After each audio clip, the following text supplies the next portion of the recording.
Buenos días, compañeros. Muchas gracias por estar aquí el día de hoy. En este seminario transdisciplinar voy a presentar a nuestro ponente.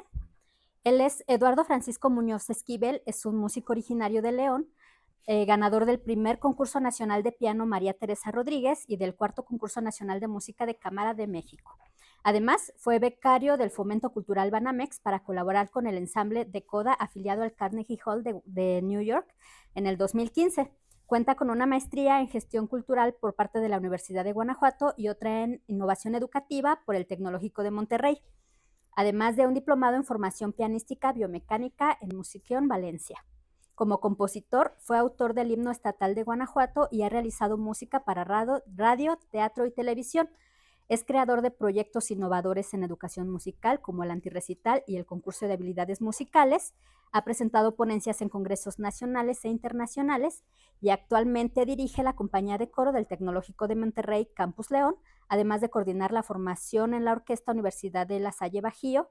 Es fundador del Centro de Innovación para el Aprendizaje Musical, CIAM, y coordinador estatal de coros comunitarios del programa Vientos Musicales, donde publicó su primer libro, Composiciones Colectivas, Prácticas de Creatividad y de Creatividad Participativa.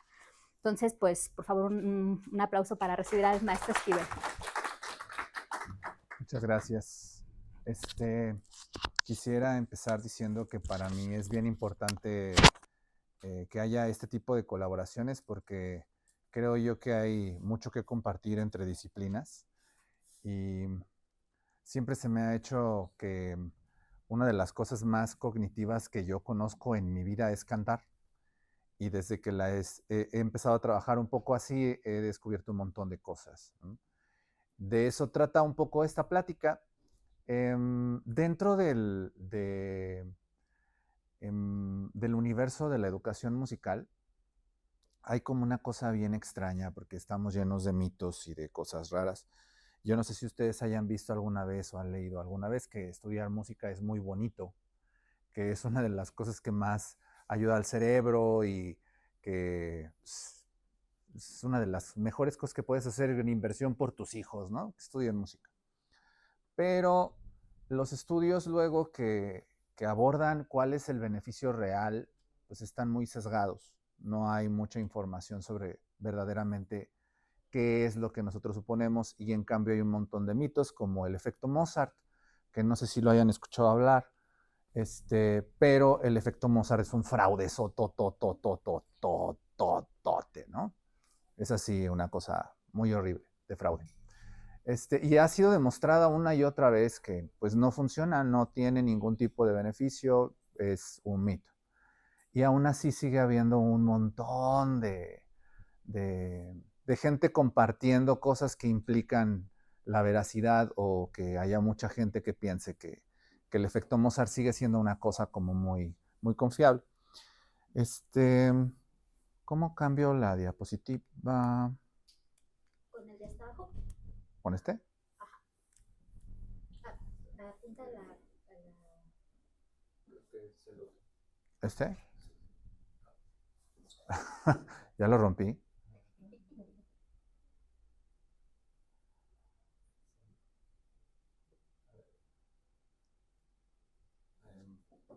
Tiene dos botoncitos. Ajá. ¿Es el de arriba? ¿Este? Yo les vengo a platicar de una forma de trabajar que hacemos en mi escuela, del Centro de Innovación en Aprendizaje Musical, y le llamamos enfoque escucha. Estamos haciendo un montón de cosas, pero estamos en un nivel en el que no tenemos certeza de qué está pasando realmente. Por eso se me hace muy, muy interesante venir a exponérselos, porque creo que ustedes nos pueden ayudar un montón. Y lo único que tenemos es evidencia. O sea, ¿qué pasa cuando trabajamos de esta manera con los alumnos de música, ¿no? Para empezar a revisar qué es el enfoque de escucha, empezamos con la pregunta, ¿qué es escuchar? ¿No? Dentro del universo del aprendizaje musical, lo delimitamos prácticamente como un estímulo-respuesta, ¿no? Algo pasa afuera, yo tengo mis oídos, esos oídos pasan información, mi cerebro hace lo que tiene que hacer y entonces yo estoy escuchando, ¿sí? Ahora, añadimos todos esos verbos que están ahí, porque estamos de alguna forma tratando de indagar qué otras cosas pueden ser la escucha. Por ejemplo, yo no he encontrado aún información de qué pasa con el cerebro cuando el cerebro escucha tu voz, pero sin hablar. O sea, si en este momento yo les dijera, cierra tus ojitos y dite algo a ti mismo, lo que sea que se hayan dicho, pues porque es jueves y son las 10 de la mañana, ¿no? ¿Qué pasa en diferencia de lo que tu mismo cerebro produce como una información lingüística a algo externo, ¿no? Eso es una cosa que nos ha como inspirado mucho en trabajar, sobre todo con personas que tienen problemas de afinación, ¿no? Ahorita vamos a ir a ver qué es afinar y por qué está plenamente ligado con escuchar. Entonces, abrimos un poco el panorama para poder pensar la escucha desde estos verbos. Escuchar también puede ser imaginar, también puede ser percibir, intuir, hablar, cantar, sentir. Ahorita vamos a ver eso, porque de eso sí hay investigaciones. Condicionar, esta es una cosa bien hermosa, ¿no? ¿Cuántos de ustedes son de la Ciudad de México? ¿Ustedes podrían hablar como un yucateco?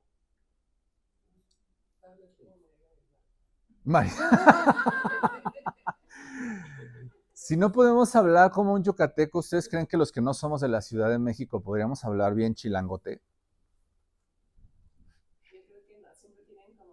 Sí, ¿no? Algo de falso. ¿Por qué lo detectan?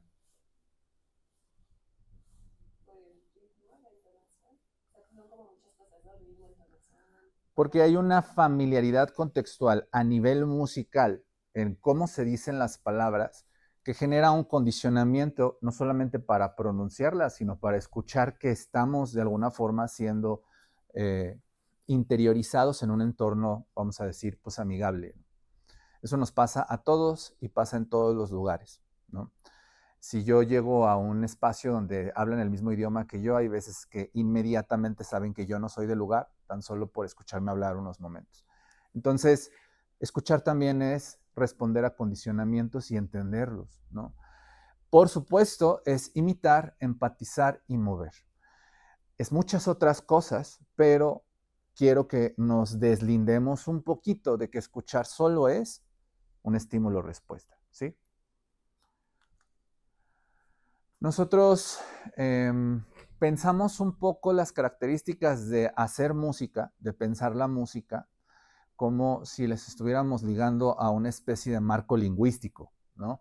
Este es nuestro marco lingüístico desde el que pensamos el hacer música, pero desde, digamos, la parte de situarla como una especie de idioma, de lenguaje, ¿no? Si yo el lenguaje para tener un ámbito de dominio lo tengo que escribir y lo tengo que leer y al mismo tiempo también escuchar y hablar, esto será prácticamente como una condición en la que se repitan los mismos espacios para poder hacer la música, ¿no? La música, digamos, tendría que ser pensada para ser educada en estos lugares también. Nada más que en la música estamos tan torcidamente raros que empezamos a trabajar la música por este lugar. Y eso está bien extraño, porque si yo les estuviera enseñando un idioma que no tiene, vamos a decir, el alfabeto latino, si estuviéramos enseñándoles japonés, sería un error garrafal que yo primero les enseñara a escribir, a leer japonés y ni siquiera les dijera cómo se pronuncia o qué significa lo que están escribiendo, leyendo, ¿no? Precisamente por eso, nosotros hemos estado pensando un montón en una estrategia diferente que enmarque un quehacer musical diferente de escribir y leer. Lo peor es que egresamos de las universidades de música, fue mi caso, ¿no? Y el de muchas otras personas que yo conozco, sabiendo hacer esto muy mal, terriblemente mal, porque hacerlo muy bien sería pues, tener una partitura, poder leer un score de orquesta que tiene más o menos unos 18, entre 18 y 24 sistemas de lectura musical, leerlo y sonar todo aquí. Yo conozco a 2 personas que pueden hacer eso. 2, ¿no? Yo que soy pianista y que tengo que leer dos sistemas, uno para la mano derecha y uno para la mano izquierda, mi cerebro le hace así cuando tengo que leer eso y tratar de sonarlo y tocarlo al mismo tiempo como si lo estuviera hablando. ¿Me explico? Si ustedes son capaces de leer esas palabras e interpretarlas inmediatamente, nosotros como músicos deberíamos de ser capaces de hacer eso con la música. Sin embargo, aún egresando de una licenciatura, no somos capaces. Y nosotros creemos que es porque no hay estrategias para hacer esto en la música, ¿no? Tenemos un problemita con el cerebro musical, porque el cerebro musical tiene, entre muchísimas otras funciones, tiene una que es increíblemente hermosa y que implica darle sentido a lo que escuchas. ¿Eso qué significa? Pues que no es suficiente apegarse a la veracidad de lo que estás escuchando, sino que también eso que estás escuchando tiene filtros para que tu cerebro pueda generar aparatos significantes de eso, ¿no? ¿Podemos ponerle play a ese video?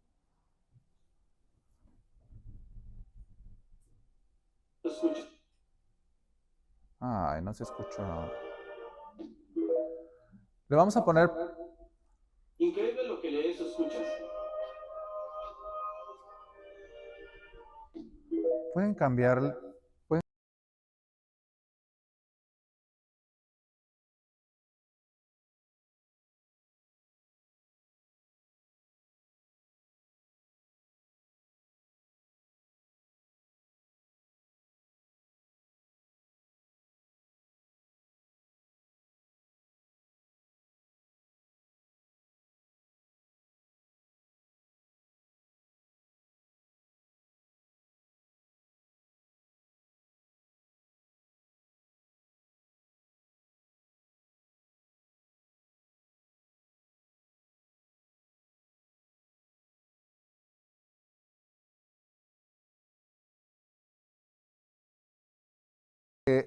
La escucha responde a aparatos significantes, ¿no? O sea, si nosotros fuéramos de otra cultura, pues estaríamos leyendo otras palabras en lo que están diciendo, ¿no? Eso es muy importante porque entonces el idioma, la música que escuchamos, con la que crecimos, el aparato contextual, es básico para que nosotros aprendamos a escuchar a partir de esas cosas, ¿no? Este es otro de los problemas de la educación musical, porque en la educación musical normalmente para que yo pueda, bueno, en mis tiempos, no sé ahora, según yo, sigue todo prácticamente igual, ¿no? Pero si yo quiero estudiar música y licenciarme de eso, pues tengo que estudiar música clásica, ¿no? O sea, si yo tocaba son, yo tengo que llegar a la escuela de música clásica y olvidar lo que aprendí porque me van a decir ahí que esa música no es la chida, que la chida es la europea, como de 6 países, en donde no hablan obviamente español, de gente muy, muy blanca y cuyo capital cultural es muy grande. Porque no es toda la música europea, ¿no? Por ejemplo, se aborda muy poca música de la República Checa, de los Balcanes, casi siempre en escuelas de música les digo, díganme, dos compositores que no sean alemanes, rusos, o sea, los mismos países, y no pueden en escuelas de música. Entonces, son bien poquitos países, son bien poquitos compositores los que decimos que vale la pena estudiar. Fuera de eso, tampoco tomamos en cuenta esto que les explicaba hace ratito, ¿no?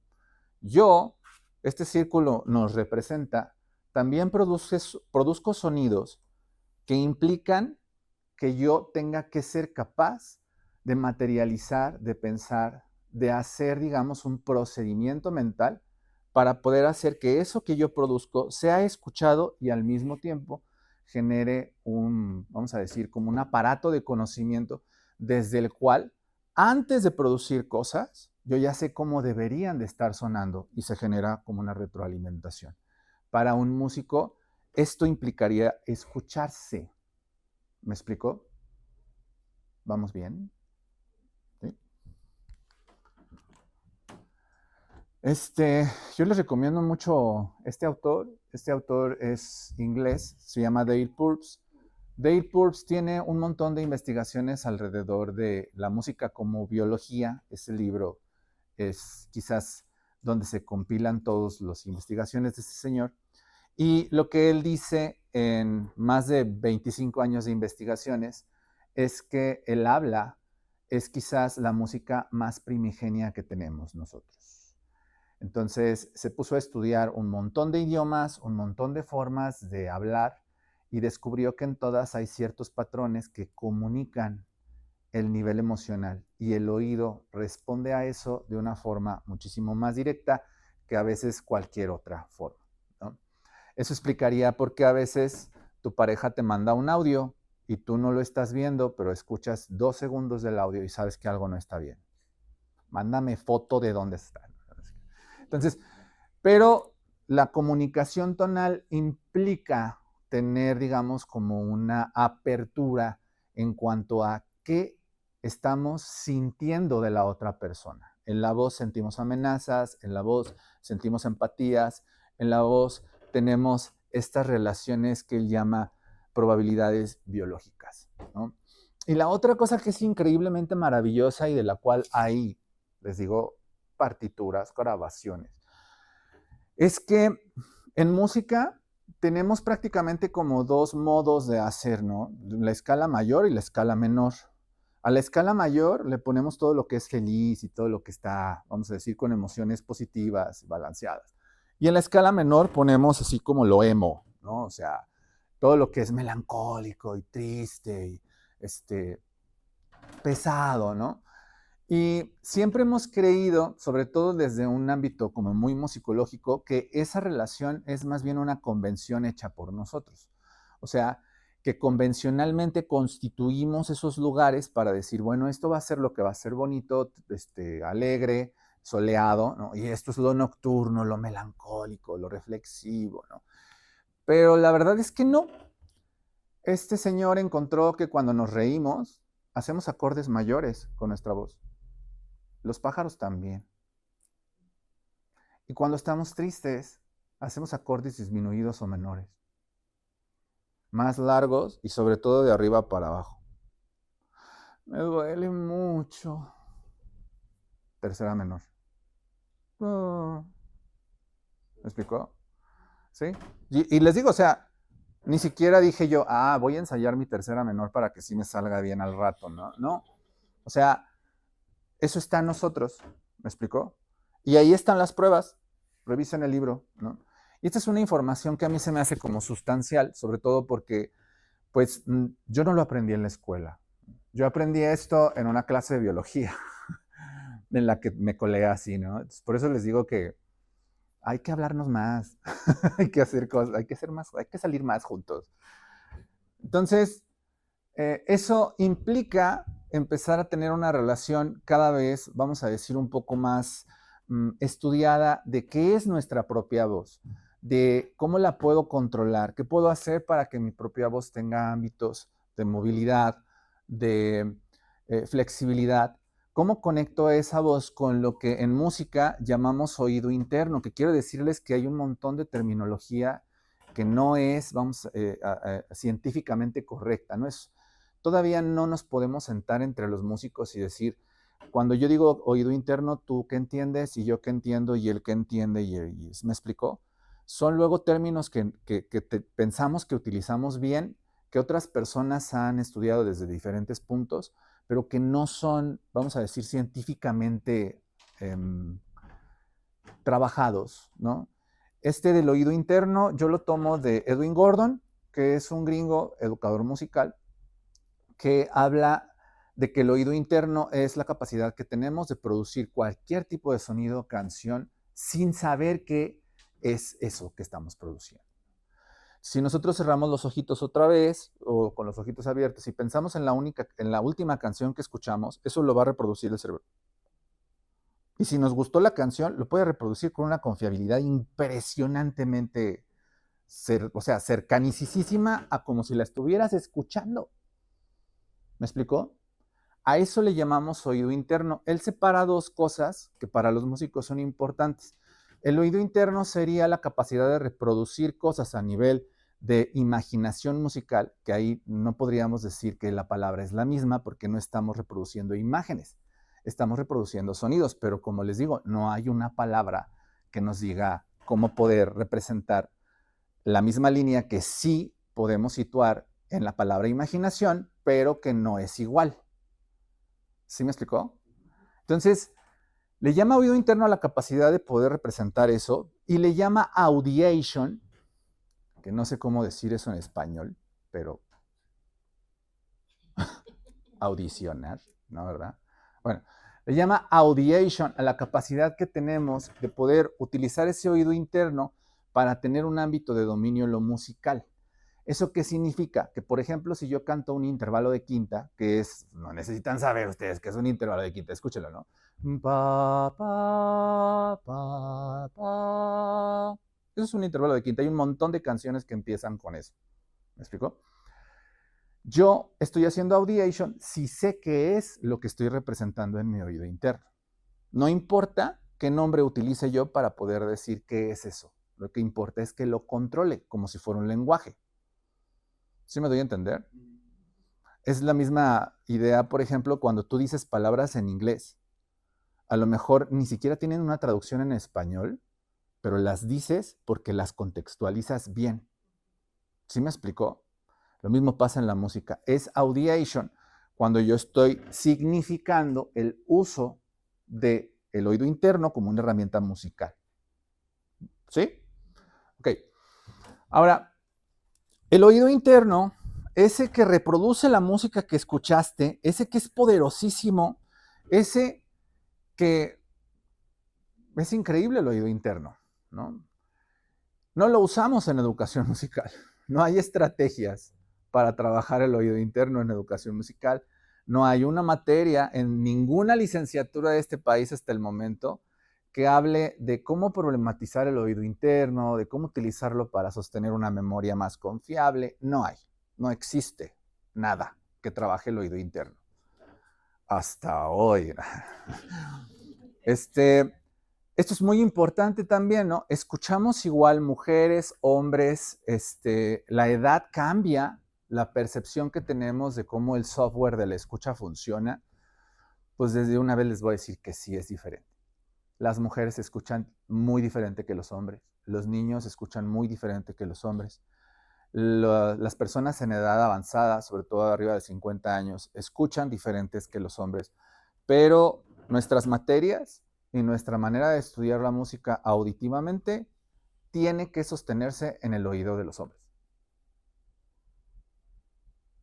Esto es muy injusto porque la armonía, la escucha armónica, se basa en la escucha de los graves y las mujeres tienen muchos problemas para escuchar graves. Entonces, esa es una cosa que hemos descubierto con esto, ¿no? Aunque no tenemos estudios que puedan comprobar que lo que estoy diciendo puede llegar a ser una cosa que tendría que transformar en la manera en la que educamos musicalmente, ¿no? Porque no son las mismas condiciones de escucha, cómo vamos a dar el mismo entrenamiento, ¿no? Entonces, nos debilitan problemas actuales en nuestros usos y costumbres. Es una cosa bien rara, ¿no? ¿Qué pasa con el cerebro cuando yo tengo mis audífonos a todo volumen, pero estoy cantando?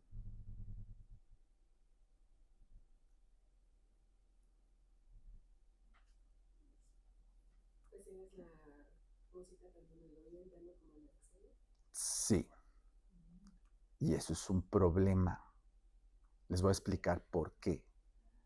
Porque desconecta el control que tenemos sobre el poder cantar, pensando el oído y el cerebro que tus audífonos eres tú.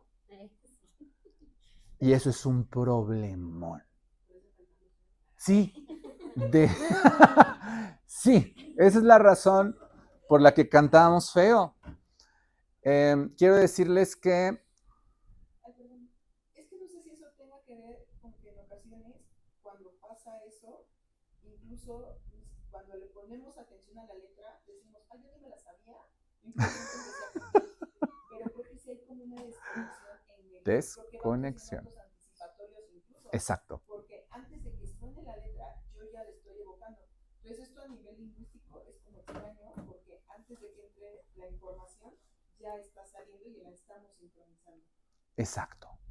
Acabo de decir que el oído es súper empático. Entonces, cuando estamos escuchando, yo no conozco a nadie, a lo mejor ustedes sí lo hacen, ¿no? Pero yo no conozco a nadie todavía que diga, voy a escuchar una playlist hoy de unas 45 minutos de música que me súper horriblemente molesta. Nadie nunca en la vida, ¿no? O sea, tú te pones la musiquita que en ese momento traes y eso ya genera un ámbito empático. O sea, ni siquiera es una conciencia hecha, pero tú la vas a empezar a cantar, mueves la boca, generas el movimiento de que el cuerpo haga lo que se supone que tiene que hacer cuando estás cantando, pero no tienes la comprobación de que eso que estás cantando sea. Al contrario, si siempre usas audífonos o siempre estás en contextos donde la música es más fuerte que tu voz, lo vas desconectando. A tal manera que tú puedes estar haciendo el canto de una nota y en tu cerebro sí la estás dando, pero aquí no. ¿Me explicó? Ahorita vamos a hablar de esos problemas, pero esto es una cosa que pasa cada vez más y más y más y más y más y más. Yo trabajo en el Tecnológico de Monterrey, soy el director de coro desde hace muchísimos años y me ha tocado, o sea, estas investigaciones las empezamos a hacer porque una de las cosas que hicieron en el TEC fue, le tenemos que decir que sí a todos. Si te llega alguien desafinado, no lo puedes correr, tienes que afinarlo. Y yo era así de, pero los libros de música clásica dicen que hay una cosa que se llama afasia y que eso significa que no pueden afinar. Pues a mí me vale, no les puedes decir que no, puedes hacer otra cosa. Y de repente me voy dando cuenta de que hasta este momento, en más de 15 años de trabajo, no he encontrado una sola persona que no pueda afinar. Pero sí hemos encontrado usos y costumbres que delimitan esas cosas. ¿Quieren que les pase otro tip de las desafinadas? Porque eso afecta específicamente a las mujeres. Las mujeres que cantan canciones de hombre, muchísimo más que de mujer, suelen estar desafinadas.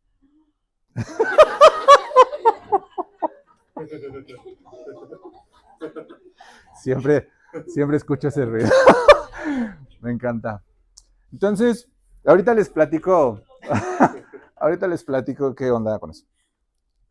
¿Cuál es la diferencia entre la percepción que tiene el cerebro de los sonidos externos con la que nosotros mismos producimos de nuestra propia voz, ¿no? A eso voy. Cuando tú estás haciendo el ejercicio de cantar, si siempre está delimitado a tener que producir la música, a veces ya no necesitas los audífonos, el cerebro la produce y desconecta la capacidad que tienes de controlar lo que está aquí, ¿sí?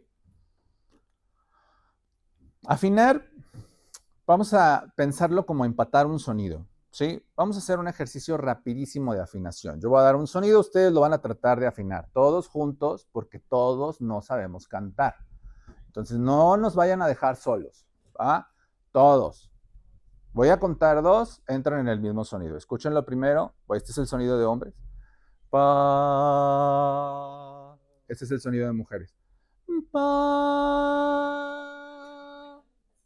Cuento 2, todos afinamos. Oh. Pa.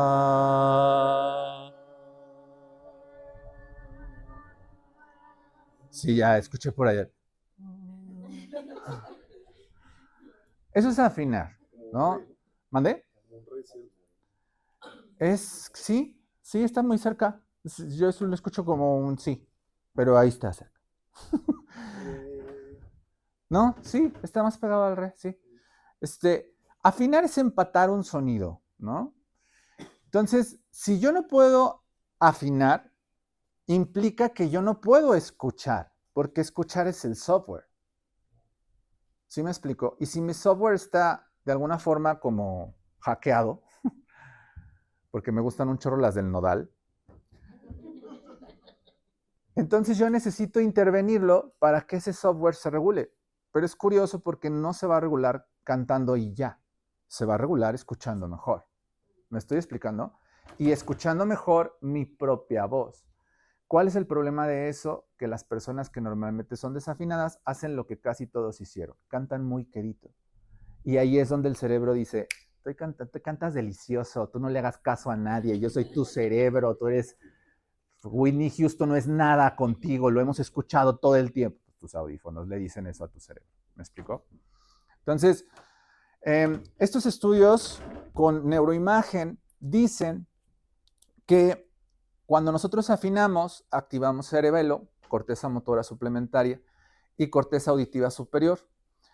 El cerebro constantemente calcula un error auditivo entre lo que esperas escuchar y lo que oyes. Aquí es una cosa importante porque lo que esperas escuchar está moldeado también por tu oído interno. Tu oído interno puede producir una idea equívoca de eso que estás esperando escuchar y por lo tanto bloquea lo que oyes. ¿Sí me explicó?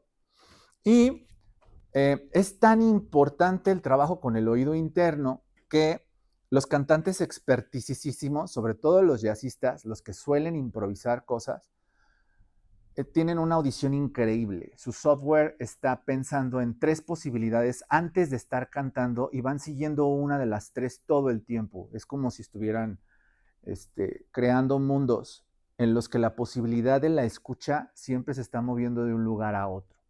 ¿Me explicó? Ese entrenamiento no está ni ligeramente puesto en las escuelas de música.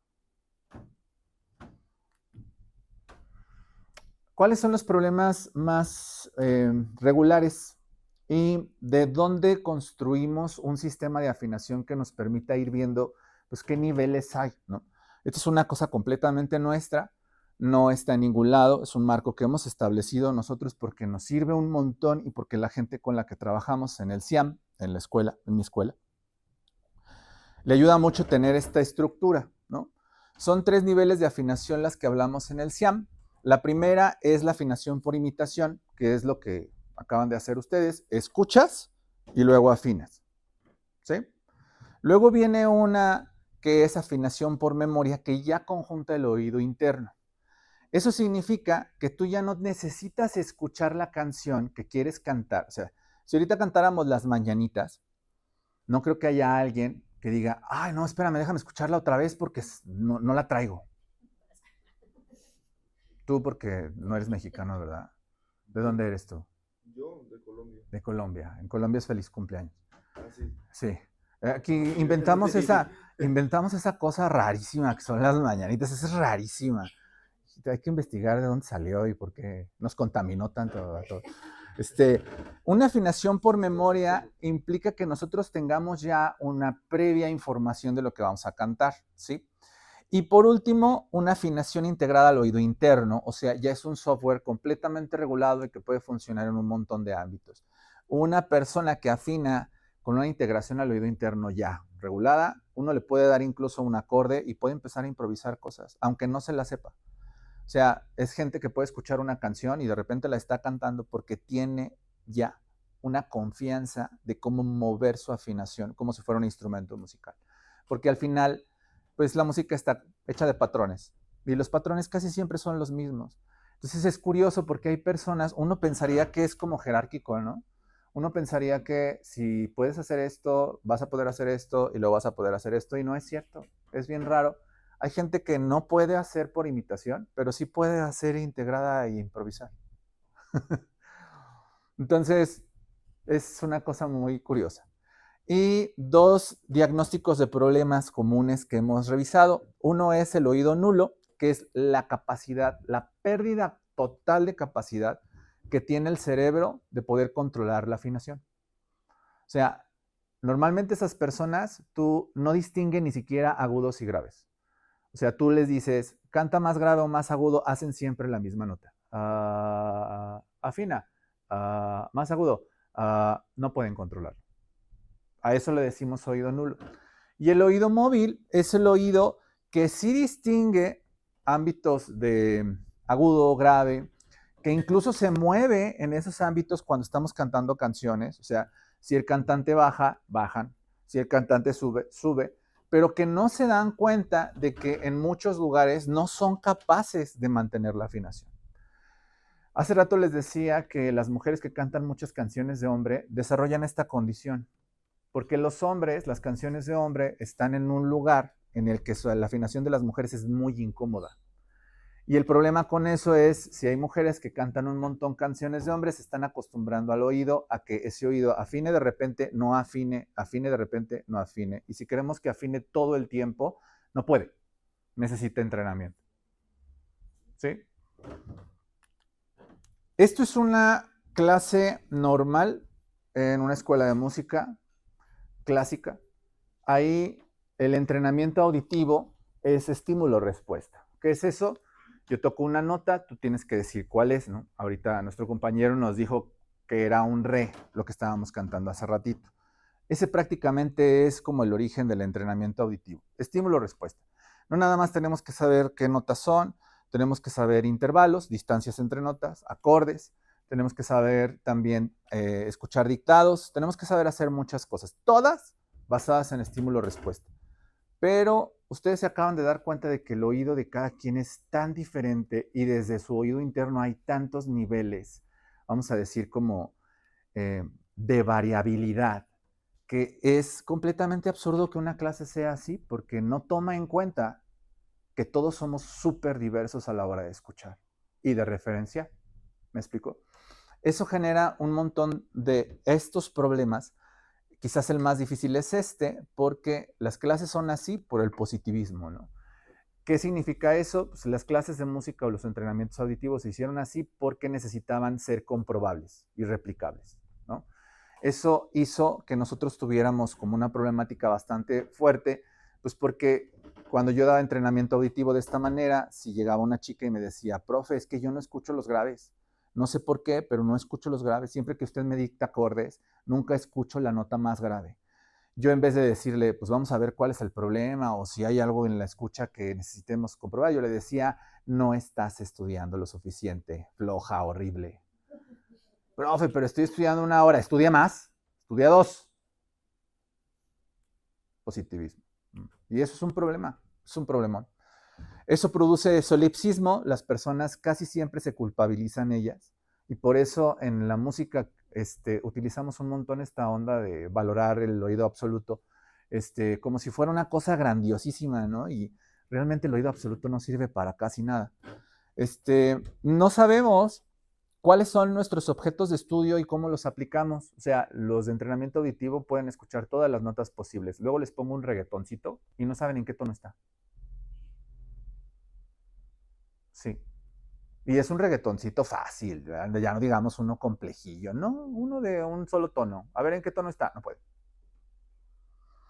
Falta de conocimientos claros para diagnosticarse uno mismo, lo que les decía, casi siempre nos culpabilizamos nosotros y terminamos diciendo, pues nosotros somos los que estamos mal, nacimos mal, ¿por qué? Dios mío, ¿por qué? Y eso genera un montón de incertidumbre y de inseguridad. Este es un marco donde deberíamos de pensar, o desde donde pensamos más bien cómo deberíamos de trabajar la afinación. Desde lo contrastante que implica el marco positivista, si empezamos a abordar estas líneas de educación, nos damos cuenta de que cantar es una de las cosas quizás más humanas, que más conecta, de las que más podemos aprender en conjunto, pero que todo eso no está en una clase de música, ¿no? Les paso luego, para que lo tengan todo ahí apuntadito y listo. ¿Qué es el enfoque de escucha? El enfoque de escucha trabaja con algo que se llama intersubjetividad. La intersubjetividad en esta clase, esta es una clase del enfoque de escucha en donde estaba trabajando con gente de América Latina, tenía compañeros de Colombia, de Ecuador, de República Dominicana, y empezamos a trabajar en enfoque de escucha el feliz cumpleaños. Vamos a escucharlo un poquito.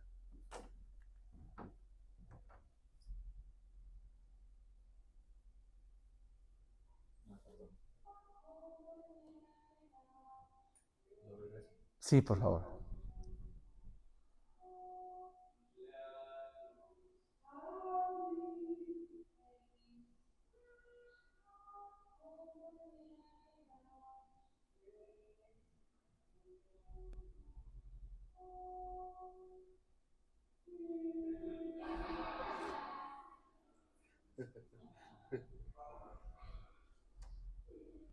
Eso que hicimos, ya le podemos poner pausa, Ya nomás es puro argüende lo que decimos. El objeto sonoro común, o sea, lo que nos conecta para el plano intersubjetivo es el feliz cumpleaños. Eso lo sabemos todos. Lo que hacemos en una clase de enfoque de escucha es un acuerdo sobre qué vamos a cantar del feliz cumpleaños. Pero el chiste es repartirnos pedacitos entre todos. Eso que empieza a generar, 1, elementos de confiabilidad. O sea, empezamos a escuchar nuestra propia voz por fin, y de una forma, vamos a decir, muy, muy característicamente de escucha, porque no hay otra cosa. Pero al estar escuchando a nuestros compañeros que afinan, nuestro cerebro empieza a tener una práctica en la que realmente intenta regular lo que vamos a cantar. Y de esa manera rehabilitamos un montón de cosas. Pero es curioso que ayude más cantar en grupo a que cantes tú solo. No sé si me doy a entender.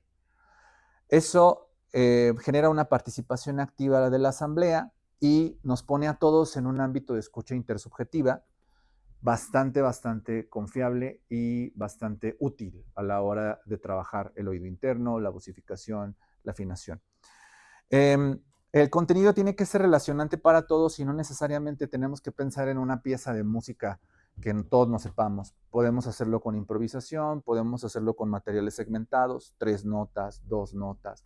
Pueden ser un material muy, vamos a decir, sencillo, sobre todo si estamos trabajando con gente que no afina, ¿no? Si todos no afinan, entre más sencillo sea el material, mejor va a ser la conexión de intersubjetividad.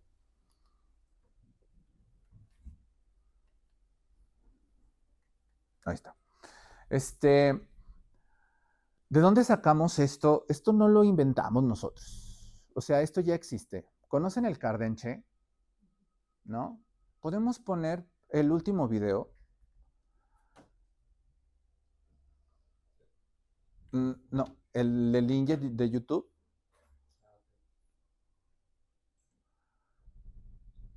En lo que lo abrimos, les platico un poquito. En casi todas las culturas existe una forma de cantar colectivizada y que de alguna forma tiene como sus conjunciones en ser muy expresivas para pues territorios y situaciones que normalmente pues no permitían que fuera muy expresivo. Por ejemplo, el blues. Bueno, luego lo ven. Pero el blues fue inventado prácticamente por los esclavos al que cosechaban algodón. Estaban en un territorio grandote, empiezan a cantar, empiezan a tener materiales, los empiezan a improvisar, les ponen letras, ¿no? Cosas que deberían de ver en esos videos. Este es el video de las lavanderas de Venezuela, que son muy famosas también por tener himnos en los que tenían que hacer cantos cuando estaban lavando los ríos. Y este es de algodoneros, esclavos negros, y este es del cardenche. El cardenche es la punta del maguey, la punta negra del maguey, la espina. Se llama cardenche la forma de cantar porque tiene que ser así de dolorosa.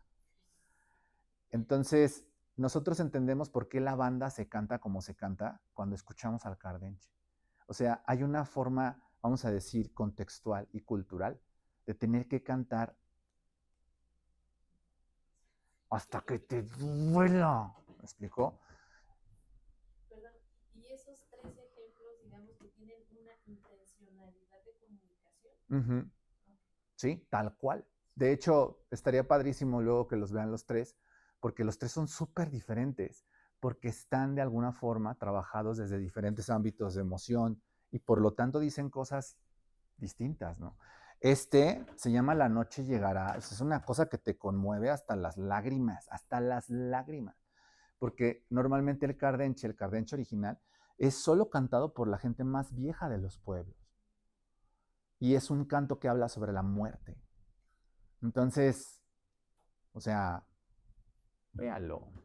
De ahí viene el enfoque de escucha. O sea, no estamos inventando el hilo negro de nada, solo queremos regresar a un acompañamiento contextual más humano y que de alguna forma conecta mucho más con cómo procesamos nosotros nuestra propia voz y de ahí con qué podemos ejercitar para poder tener más herramientas en lo musical, ¿no?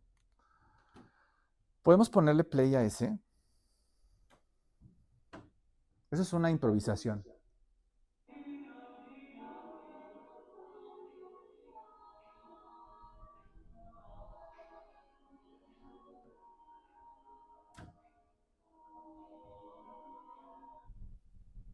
Ah.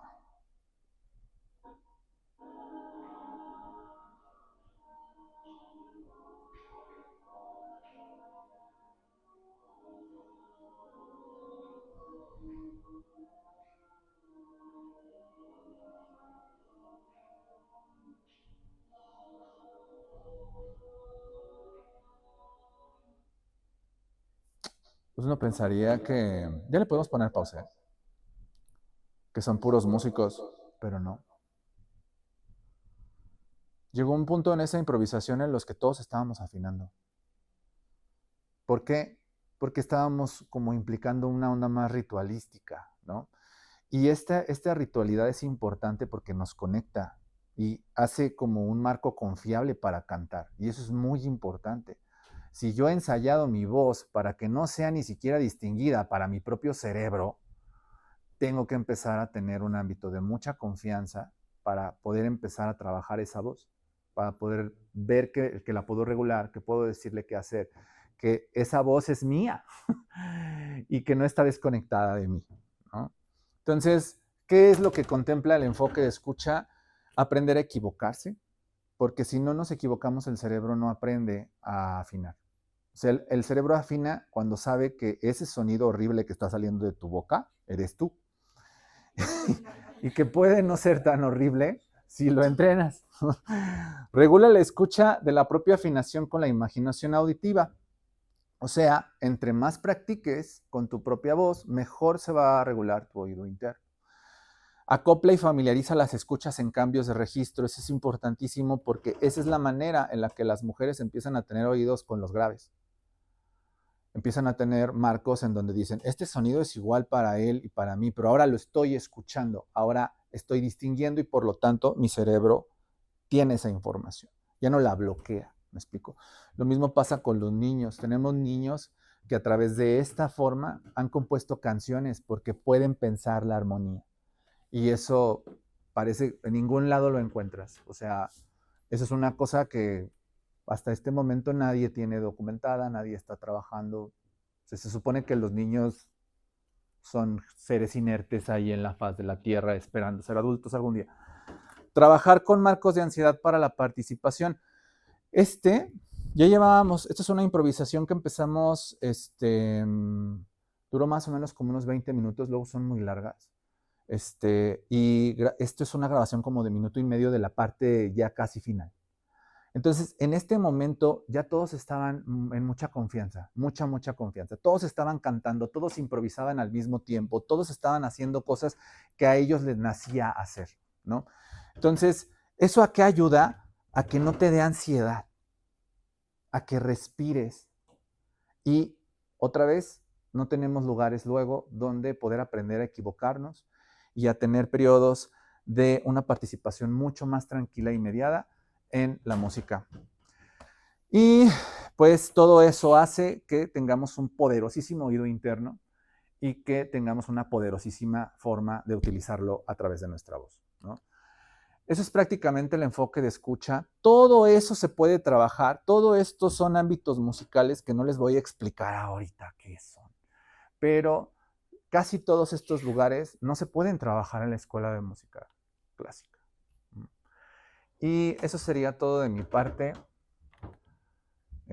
Me dio muchísimo gusto poder hablarles de esto. Esta es una forma de trabajo que queremos que sea libre.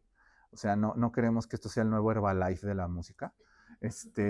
No es piramidal, no se les está cobrando a nadie por hacer esto. Al contrario, hace mucha falta que haya mucha gente que pueda pensar esto desde distintos lugares y que nos ayude como a encontrar caminos para poder seguir haciendo un estudio cada vez más amplio de cómo esto tiene un impacto a nivel, por ejemplo, de salud cognitiva. Pues porque nosotros no sabemos hacer eso. ¿Me explicó? Pero estamos seguros que lo hay, ¿no? La gente que trabaja con nosotros pues empieza a tener cambios bastante chidos en muchos niveles que nosotros no sabemos distinguir, ¿no? Pero ustedes a lo mejor sí. Entonces, les agradezco muchísimo que me hayan escuchado este ratito. ¿Tenemos tiempo para preguntas? Sí. Sí. Un par de preguntas. Y de hecho, sí hay varias personas dando preguntas. ¿Quieren preguntar algo? Bueno, primero, una pregunta para Gracias. Muchas gracias.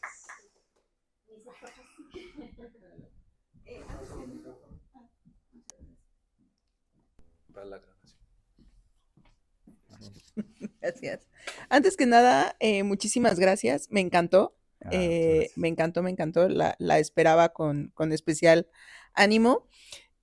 Porque precisamente yo trabajo mucho con niños. Y en este trabajo con niños está lleno de mitos. Y Ujú. esta parte de los mitos mucho tiene que ver con el tema de la música. Que si les favorece bueno, que si les ayuda para favorecer la atención auditiva, que si les ayuda para lo que se ha visto en el cuerpo calloso, que ayuda a la interconexión y cuestiones así. Sin embargo, creo que hay un tema en el que estímulo sin una correcta educación o sin una correcta metodología solo es estímulo. Solo es estímulo. No llega a ser significante en el aprendizaje. Tal cual. Y entonces dice, no, es que lo metimos a clases de guitarra porque de esa manera les ayuda por los dos hemisferios, porque con la izquierda tiene que estar en el traste y con la derecha tiene que estar haciendo, ¿no? Entonces, que eso es como lo máximo, pero yo insisto, si no hay una correcta metodología, se queda en música, pero no llega al siguiente nivel, que es la parte cognitiva, como realmente debe de haber una metodología si es que tú quieres realmente favorecer ciertos procesos cognitivos a través de la música, ¿no? Y este tipo de cuestiones creo que serían importantísimas que se llevaran a que a veces solo se da la recomendación, ¿no? Llegan al consultorio informes de colegas y dicen, se recomienda inscribir a clases de música. Como para, de qué o qué, con metodología, sin metodología, solo para que no esté todo el tiempo en la casa, ¿para qué? Entonces, creo que este tipo de propuestas, de proyectos, veía lo bien explicado que estaba esta parte desde las teorías de Piaget, desde la teoría de Vygotsky, desde las teorías, la última, no recuerdo cuál era, fenomenología. Realmente esa tendría que ser la idea, ¿no? Dar una propuesta para que tenga un sentido, no solamente es siéntalo y escúchalo, porque creo justamente que si nosotros nos vamos a estos manuales de la clásica, cómo es y para qué ayudan, pues ahí se quedaría. Pero yo insisto, y ayer la doctora Marta en una clase que nos daba, lo decía tan perfecto, ahí es cuando deja de ser información para convertirlo en conocimiento. Exacto. Entonces creo que ahí es donde tendría que estar. Claro que yo creo en lo favorecedor que es la música en muchos procesos del consultorio, porque lo he visto, sobre todo a mí me hace mucho sentido creo que es ecuatoriano, que trabaja mucho con musicoterapia en el autismo. Entonces decía, ¿por qué los niños se aprenden canciones pero no hablan?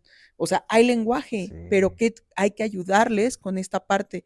Entonces, él lo hace muy bien y hace con una metodología, con una correcta epistemología en lo que está haciendo. Pero entonces, cuando llegan al consultorio y nos dicen los papás, no, pero ya además ya lo metí a clases de tal, para mí es como de, sí está bien, pero desde qué enfoque lo estamos viendo. Entonces, antier que la doctora Marta hablaba de la diferencia entre la información y conocimiento, decía, es que ahí está, y si cada especialidad o cada disciplina la viéramos con esta ciencia que lo hiciste hoy, de esta manera tan bonita, tan interdisciplinar, creo que conseguiríamos mucho, porque todo lleva ciencia, todo lleva conocimiento, entonces me encantó. Muchas gracias.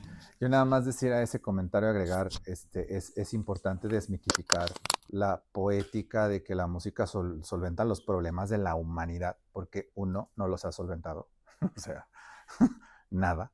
Dos, no hay estudios porque, o sea, no hay estudios serios sobre, bueno, ¿cuántos niños han estudiado música y qué vida les ha resuelto eso? No hay.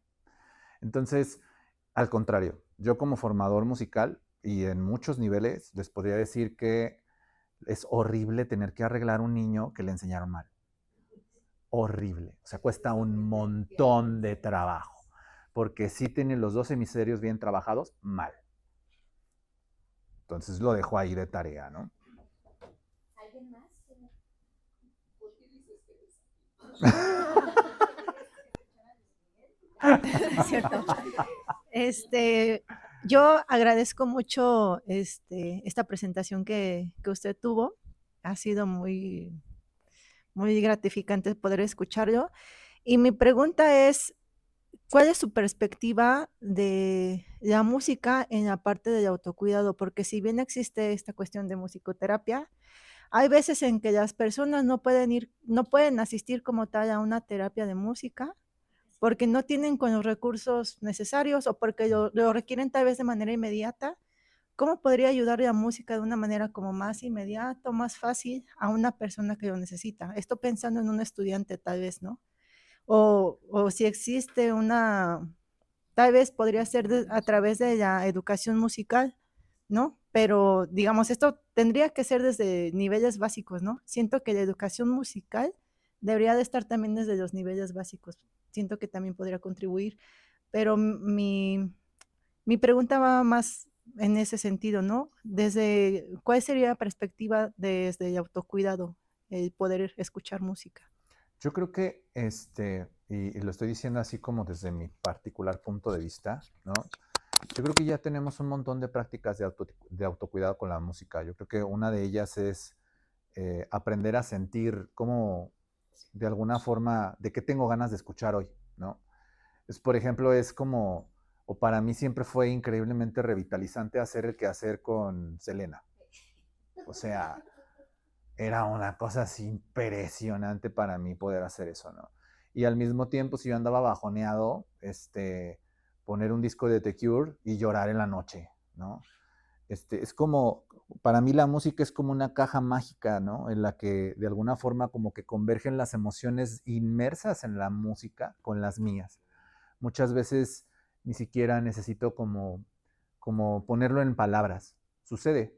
Los conciertos pasa mucho lo mismo. Yo no sé qué experiencias tengan en los conciertos, pero los conciertos, a veces uno sale y siente como si todo hubiera cambiado en uno, ¿no? O sea, es una cosa colectiva importante, es un ritual. Es una cosa que no es casualidad que le llamemos como mágica, ¿no? Pero nuestra condición como educadores musicales tendría que, como bien lo dices, pues tratar de juntar esas herramientas y empezarlas a poner ya de una manera mucho más eficiente y científica en las aulas, ¿no?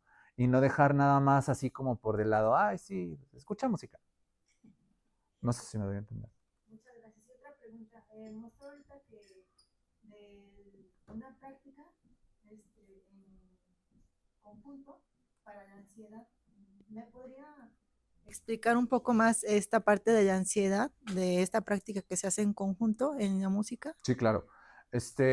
Una de las cosas más importantes de cantar es que cantar está plenamente vinculado a nuestra vulnerabilidad. O sea, no lo podemos despegar. Entonces, si yo hiciera un círculo ahorita y los pongo a cantar a todos, en algún punto todos nos vamos a sentir más inseguros porque nos escuchen o por escucharnos en público que por lo que pueda pasar en realidad. Entonces, a lo que me refiero con que trabajamos niveles de ansiedad tiene que ver con eso. O sea, la primera cosa que hacemos en un círculo de enfoque de escucha es, ¿no quieres? Está bien. Necesito que aprendas a ser hospitalario contigo mismo. Y eso no es una actitud y ya. Respira, respira con nosotros. Canta con nosotros. Eres bienvenido. Nadie te va a juzgar. En la música no hay espacios para eso. Es todo lo contrario. O sea, una orquesta es increíblemente jerárquica. O sea, ya están escuchando en qué te estás equivocando a cada ratito para ganarte lugar. ¿Me explico? Y eso genera un montón de cosas. Pero ahí tienen un montón de orquestas que según esto le ayudan un montón a los niños.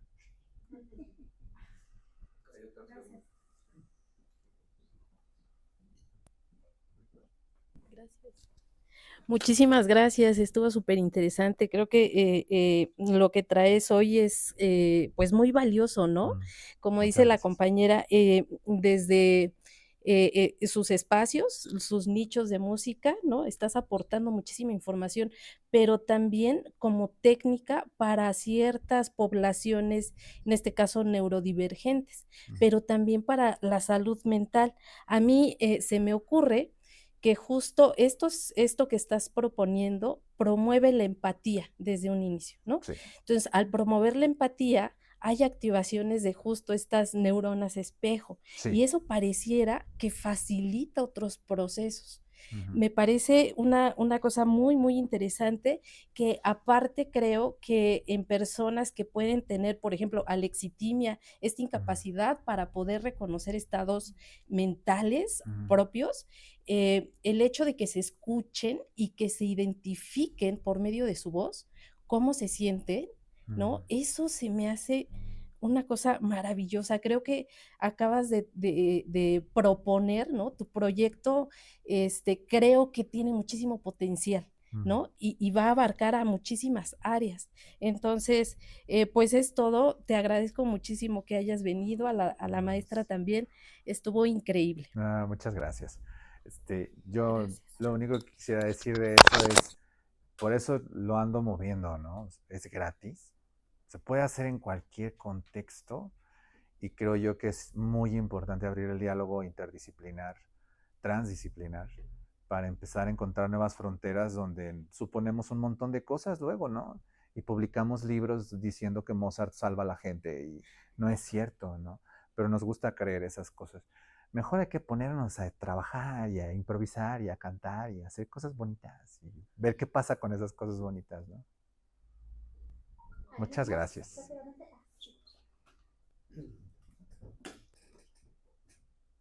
Felicitarte porque estuvo padrísima tu Muchas presentación, gracias. muy ilustrativa. Mm. Yo quiero preguntarte sobre lo que le llamas el oído interno. Ujú. Entiendo que te refieres a la dimensión biológica, ¿no? Donde se controla el equilibrio, el laberinto del oído interno. No, ¿O qué es no, lo- me refiero a la capacidad del cerebro de producir sonidos, música. A eso voy. Porque yo entendía que te referías a la dimensión biológica y entonces yo estaba concluyendo que existen dos oídos internos. Uno, Sí, que es el biológico, tal cual. que es el hardware, Sí, y el software, que es la capacidad de procesamiento y el expertise que el cerebro va acumulando y que tiene. exacto. Y te lo pregunto porque yo tuve la oportunidad de trabajar con una persona que creo que tenía 2 o quizá 3 oídos internos, Wow. porque además de ser un gran cantante, como lo fue Joan Sebastián, era compositor. O sea, componía letra y música y aparte cantaba muy bien. Entonces, ¿cuántos cerebros internos tenía, no? ¿Cuántos oídos internos tenía Joan Sebastián? Por Sí. eso era mi duda si te referías solo a la dimensión biológica como hardware o como el software que vamos desarrollando a lo largo de nuestra vida, ¿no? Sí, me refiero a los dos un poco, porque yo lo decía, ¿no? Nos hacen falta palabras, nos hacen falta términos, hace falta estudiar cosas, hace falta trabajar. Pues estamos en baby steps en esta cuestión, ¿no? Sí. Yo decir nada más, una de las cosas que desarrolló, esto tengo como 10 años trabajando, y una de las cosas que más desarrolló este trabajo es que hay una obra de Johann Sebastian Bach. Sí, sabemos quién es Johann Sebastian Bach, Claro. y no lo confundimos con Joan Sebastián. Que también es un musicazo. Bueno, por O eso le sea, pusieron Joan Sebastián, sí, ¿no? sí, yo Ay, sé, claro. también es un musicazo, tatuajes de tus besos, no. Entonces, Johann Sebastian Bach, el Sí, alemán, el alemán. ¿no? Tiene unas composiciones que se llaman el arte de la fuga. Son fugas a 4 voces, pero no dicen para qué instrumentos son. O sea, pueden ser tocadas por la instrumentación que quieras, cuarteto de cuerdas, cuarteto de guitarras, cuarteto de vientos, lo que quieras, piano. Pero nunca le puso arriba, esto es para tal instrumento. ¿Por qué? Porque eran para leer. O sea, eran para que la gente que sí estaba entrenada en esto pudiera escuchar con lo que quisiera lo que él escribió. No sé si me explico. Yo tuve un maestro, no lo voy a quemar, ¿no? Pero yo tuve un maestro en la licenciatura que nos llegó a decir que eso era imposible. Y no es imposible. Solo que nosotros suponemos que ese trabajo viene porque Bach nació así, ¿no? Y tener 23 hijos a lo mejor tuvo algo que ver con que fuera tan genial, pero yo no voy a tener 23 hijos para ver si yo puedo hacer eso. ¿Me explico? Entonces, esa es una problematización desde esa función que está demostrada que existió por la composición. Se podrá trabajar y estar viendo cómo llegar a ver si sí es posible. Yo puedo decir que en mi trabajo como músico, a mí sí me ha funcionado muchísimo, muchísimo. Por último, preguntarte, si dices que si sabemos quienes trabajamos en el mundo de las ciencias y de la educación, de la pedagogía, que la educación debiera ser personalizada, la educación en general, entonces la educación musical tendría que ser hiperpersonalizada. Yo preferiría decir colectivizada, porque ahorita la educación musical es muy personal. O sea, nosotros somos los únicos que estudiamos en licenciaturas con un maestro de instrumento, y eso no está bien. No está bien no porque no aprendamos, no está bien porque eso no es diverso. Al contrario, genera un montón de dependencias y de problemas de comunicación y de cosas de las que normalmente generamos una relación tóxica con nuestros maestros, aunque no queramos, o sea, aunque nos queramos mucho como personas, ese tener que trabajar genera como luego cosas difíciles. Y en los conservatorios es castigadísimo que te revises con otros maestros, lo toman así como si fuera la peor de los insultos, porque es un insulto al maestro decir que no soy suficiente para ti, tu alumno, todo ahí corrientón, ¿no? Yo creo que lo que tendríamos que hacer es colectivizar la música, porque lo que les estoy diciendo aquí viene precisamente de la colectividad como una potenciadora, no como porque nosotros pensamos eso, o sea, la música está estudiada así porque pensamos, si yo le doy clases a 4 instrumentistas, no, jamás voy a poder hacer eso, y no es cierto. Con 4 instrumentistas podemos aprender todos de todos, y ya no nada más tienen mi visión. Yo apoyo, yo pongo, yo dispongo, pero también hago comprensión. Él tiene las manos diferentes, él tiene otro lugar en su propiocepción, él tiene una parte kinestésica que no tiene bien desarrollada. Ayúdale, hablémonos, trabajémonos, escuchémonos. Lo que en educación llamamos estilos de aprendizaje distintos, ¿no? Claro. Y eso es muy importante para la música, porque la música es de las cosas más cerradas que hay para eso. O sea, es tan cerrada que tiene todavía este estigma de, no, ya tiene 18 años, tírenlo a la basura, ya no lo vamos a aceptar en el conservatorio. Oiga, pero toca increíble, ¿no? A la basura, dije. Sí, claro. Pues eso no puede pasar. Muchas gracias y felicidades. Muchas gracias. Mi aplauso.